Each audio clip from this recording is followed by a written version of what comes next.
And then we were saying that the way it was engraved was because, you know, it was a while, you know, that skull had been fought over and different factions of, whether it be religious or scientific, had warred over the skull, and many people had died. And so some, you know, culty monk group had like carved the different like Kryptonian sayings in the skull, and then finally when it was wrestled away by whatever factions created the, you know, the Genesis Chamber and the sort of the construction of Kryptonian society as it is, we see it now, they were able to get it to the Genesis Chamber and start to create it. And I would say that there was probably in the other Genesis Chambers across Krypton, there might be a femur or a little chip, you know, just like saints, you know, you don't get the whole skull, but in, you know, in the capital there, you're going to have a pretty important piece of that skeleton, but maybe in other cities you get smaller ones. Imaginary, fictional characters, mind you. How many people did we lose in Metropolis that fateful day? Or was it a work holiday, this is your out, and everybody was out of town? I like to think of it as a banking town, you know, like Charlotte or something. Nobody was working. No, I mean, probably 5,000 people or something like that. I mean, I imagine, that's a horrible thing to say as a number. You don't like putting numbers on it, but it's like, you have to imagine that there's people in these buildings, and we did. And I gotta say that, like, for me, that was part of it, that we were like, no, there's real consequences. Consequences, because we're used to seeing all these superhero movies and all this.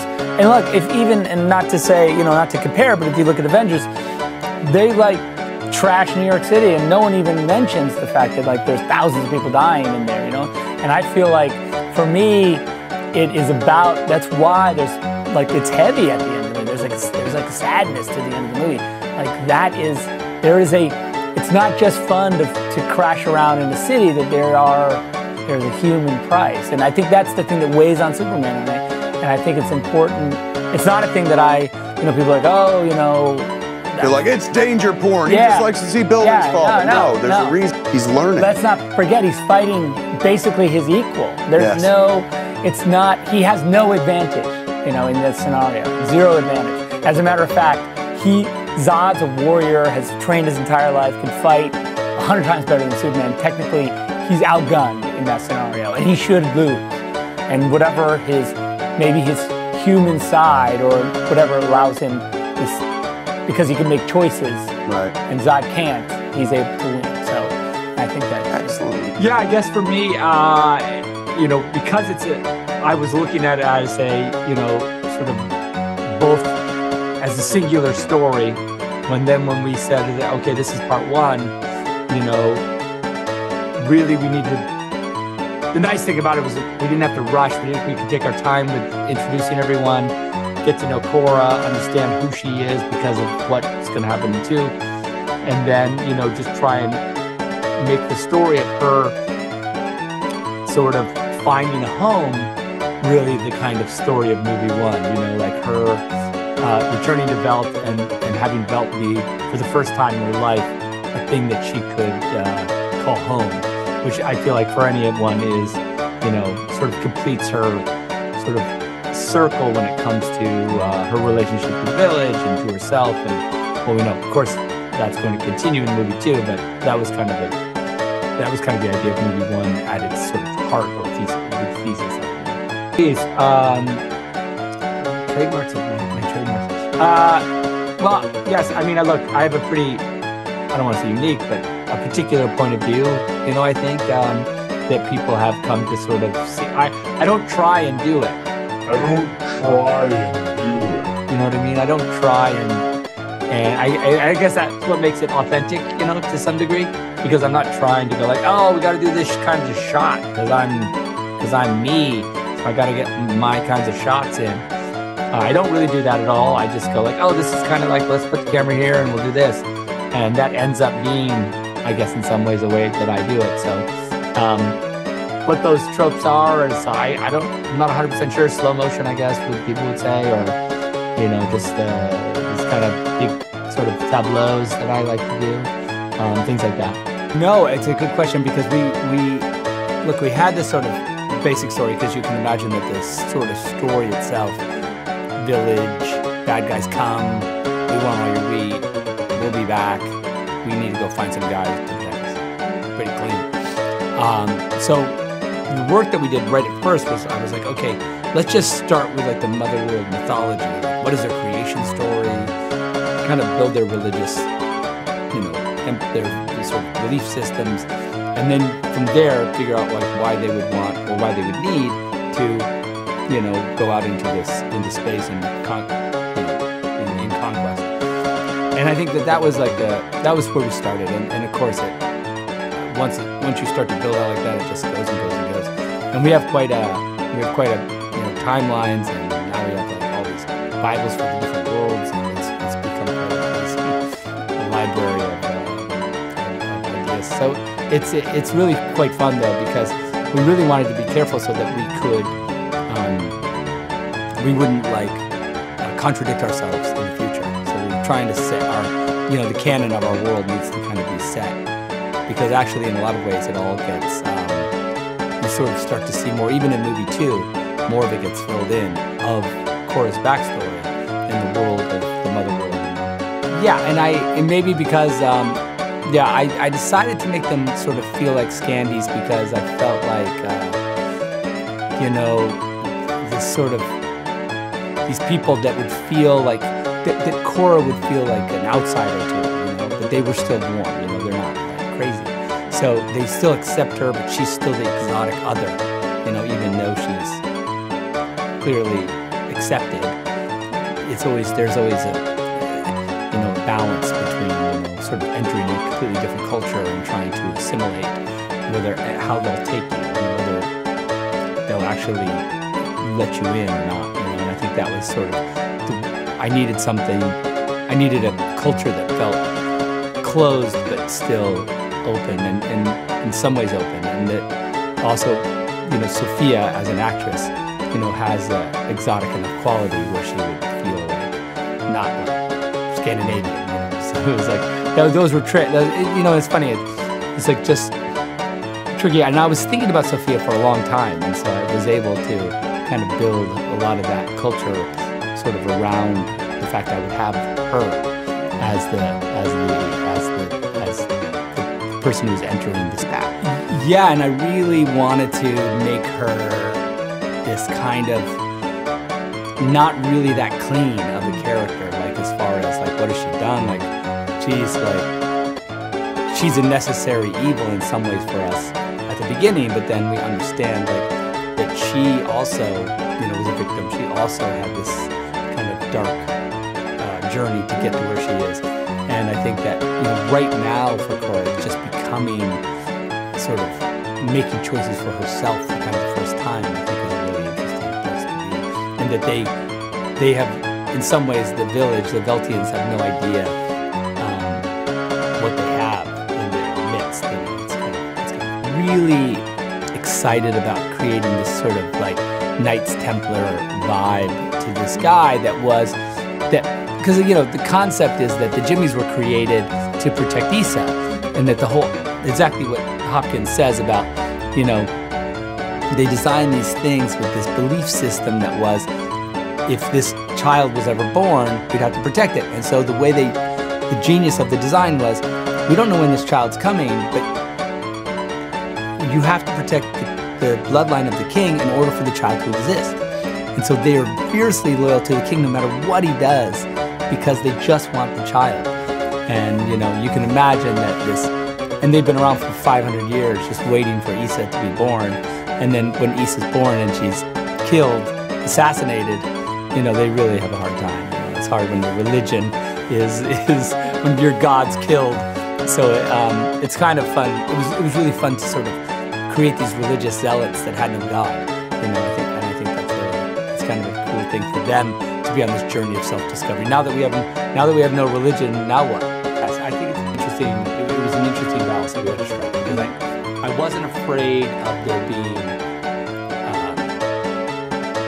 a reference, and I don't mean reference in I mean it more symbolically, because the movie is it is a product of like the movies that sort of made me sort of in the late 70s and the early 80s, movies that sort of shaped my sort of cinematic language that I enjoyed.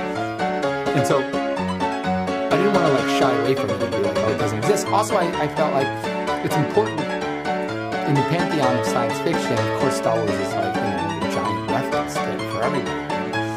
And so I wanted, at least in whatever way we could, just even symbolically, just in some ways to comment on that relationship, you know, to have the imagery and the symbolism commenting on how and what the pluses and minuses of that sort of iconology does for everyone, and like in the sense that, like, you know, it sort of sheds a light on the limitations and or the positives of that iconology that we're all just 100% take for granted, because we do. Star Wars is ubiquitous. It's just like everywhere. It's like, you know, like you can't like turn a corner without running a Baby Yoda. I think that just to make a real hard effort not to do that really limits where you can be creatively. So we just said, okay, we know that exists, so fine, we're gonna just design things now just that we like, and we're gonna use that our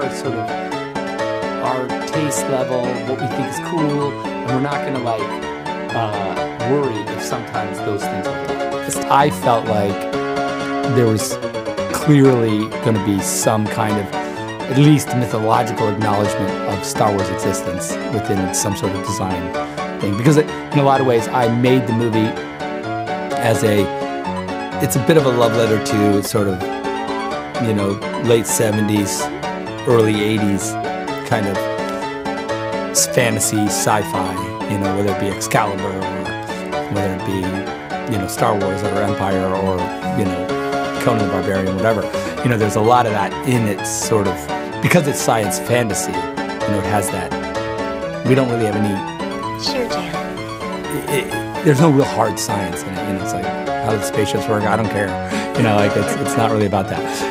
And so in that way, because my eyes were wide open about where it existed sort of in the cinematic landscape, I wasn't worried about it as much. And so we really, because then we just had to dig in and start doing it our way, and whatever kind of filtered through that was referencing those other films or other films, I thought was just us, our subconscious is just, it's in there, you know. And so we try not to police ourselves too much. Cool. Way more brutal, it's way more, but it's also more bizarre. It's just more, it's more Verhoeven-esque, I guess, if you want to think about it. That was like, you know, it's more RoboCop than, you know, in the way that kind of uses violence as like another character, you know. And we have, and also there's a lot of sex in it too, in the R-rated version. You know, there's a lot of sex and a lot of violence and a lot of sci-fi fantasy. So it really heavy metals itself. Pretty insane. Yeah, I think it's totally very different because it's much more, I mean, because I think we spend movie one really, you know, gathering the team and kind of getting to know the team, getting to know Cora and her backstory, who is she, what's going on. And I think movie two, now that we know everyone, can really take its time, and like we can sort of delve into the culture of Velt and understand the people of Velt. Meanwhile, of course, you know, the Dreadnought's on its way, and then we really are set up for like a big, like, it's more of a war movie, you know, which I think it's much different than the tone of the first movie. And you really, and it, you know, it has a bigger end. I was inspired by a lot of these films that sort of shaped me in the late 70s and early 80s, and this kind of science fantasy that really blew my mind and kind of made me want to like make movies for one, and just kind of, you know, what this impossible world that's out there, this massive, you know, like when you see, I remember seeing the trailer for Empire Strikes Back and just thinking like, what the heck? And so it was like a lot of that stuff, and as well as, and I've said this famously, but you know, this adult illustrated fantasy magazine called Heavy Metal that I was a huge, that I subscribed to, and that was shaped a lot of sort of my aesthetics as a child and as a young teen and as an older teen, I guess. And even the animated version of that, you know, the animated Heavy Metal movie that they made was really, also Star Blazers, you know, the animated series, that was a big influence, and on and on. But really, that's the world you're going to sort of dive into. I mean, I think I've said that, yeah, I had a pitch class in Pasadena at Art Center, and I think I said something about, you know, it's a combination of Dirty Dozen, Seven Samurai, and Star Wars in space. And I remember sort of pitching it that way, and my teacher going like, "That's good. That's a good. Actually, that could be good." And thinking, I wonder if that's true. But anyway, that stayed with me as a concept, you know, through the years. Then it was maybe going to be a video game. It was going to be, it was a lot of things. Then I pitched it famously as a Star Wars film. And then after the sale to Disney, it came back to us. And then we were going to make it into a TV show. And then finally I was like, let's just make a movie because I know how to do that. So that's kind of that's what it ended up. It was a few things. Well, I just finished Army of the Dead that I had done for them. And it was an incredible sort of creative experience working with them on Army. Army is a weird movie. It's a weird idea. Zombies in Vegas, you know, it's whatever, you know, you can't. But they loved it from the beginning, and they were really encouraging, creatively encouraging and free, let me kind of do my thing. And then we finished that movie. I said, you know, we can either do a sequel to Army or, hear me out, I have this idea for this sort of original IP, crazy sci-fi movie that's two-parter, and it could be like more. Like, what do you guys think? And they were very, like, incredibly enthusiastic and very encouraging of the concept, frankly, that this could be not only 2 movies, but possibly more. And they said, yeah, we would love for you to try and make that happen. And so I went to work creating this world, and they've been incredibly supportive. Exactly. And I think that even just this movie, original sci-fi universe, scratch built, is a difficult proposition, I think, for the normal studios right now, you know, as a concept. You know, it's not based on a book or a movie or anything. You just have to trust that it's going to be cool. And I think that that's a difficult, you know, proposition for the major studios right now. But for Netflix, they were very much like, let's do it. This is like very enthusiastic.